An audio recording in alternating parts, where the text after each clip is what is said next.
সারা দেশে এবং পুলিশ বাহিনীর মধ্যে যে বিদ্যমান তাদের পোশাক আছে এটা নিয়ে কেউ সন্তুষ্ট না, এবং এইটার যেটা দৃশ্যমান যে এই পোশাকটা আসলে ওয়াইডলি অ্যাকসেপ্টেডও হয় নাই, মানানসই না শুদ্ধ বাংলায়। তো সেই জন্য পুলিশ বাহিনীর আবেদনের প্রেক্ষিতে আমরা বিষয়টা বিবেচনা করেছি যে এই ড্রেসটা কীভাবে হয়। তা আমরা একটা ঐতিহ্যবাহী ড্রেস যাতে দেয়া যায় তারও একটা অংশ বিবেচনা করেছি।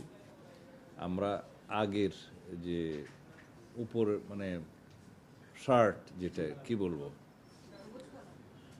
উপরের অংশ আগে যেটা ছিল মেট্রোর জন্য এবং সারা দেশের জন্য, সেটা আমরা বহাল রেখেছি। তবে প্যান্ট পাজামা সেটা আমরা খাকি ড্রেস দিয়েছি। এই হিসাবে তাদের সাথে আলোচনা করে আমরা বিস্তারিত আলাপ আলোচনা করে এটা একটা গ্রহণযোগ্য পোশাক হিসেবে দিয়েছি। সেটা তাদের পরিধান করতে আর কিছুদিন সময় লাগবে, কারণ এটা প্রস্তুতির বিষয় আছে, কাপড় প্রোডাকশনের বিষয় আছে, জামার বিষয় আছে।